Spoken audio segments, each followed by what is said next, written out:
I'm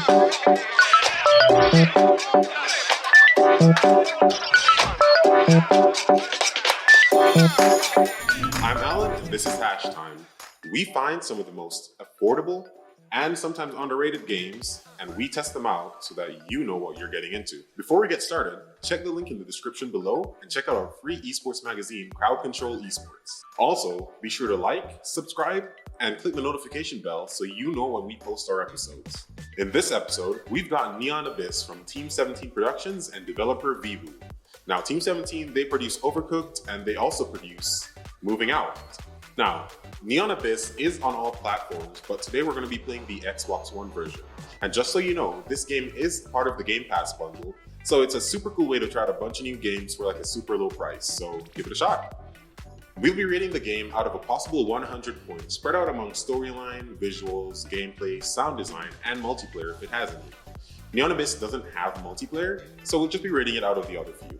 Now, as a limitation, we are just playing the game for an hour, and then we'll base our reviews on that.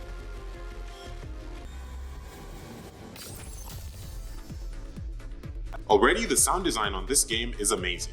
I don't know if this is EDM, or house, or techno, but it definitely goes with the theme and kind of sets the tone for how fast-paced the gameplay is. The weapons have unique sounds for the most part, but the enemies' sounds don't seem that distinctive to me. They all sound pretty similar. The visuals are great for an 8-bit style game and super detailed. I mean, look at those reflections though. Everything really fits in with the music. The visuals definitely come off as a club sort of environment with glow sticks and neon everywhere, but the only enemies that fit in are the bosses. None of the grunts really seem party ready. The gameplay? It's pretty fun, to be honest. First impressions of this game remind me of The Binding of Isaac. The controls are basically identical, with the left joystick being for movement and the right being for shooting direction. Now, I'm used to playing The Binding of Isaac on PC, so the arrow keys are kind of the same shooting commands, right? So WASD to move, and the actual arrow keys are the shooting direction, I think. One thing that I didn't like about this game was the left trigger being for jump. I'm pretty sure you could probably remap controls, but I didn't play around with it. Now, like The Binding of Isaac, Neon Abyss has a ton of items that work well with others, or just griefs you on occasion. Learning what items are and how they work with others is a fun part of games like these, and that's all a part of trial and error.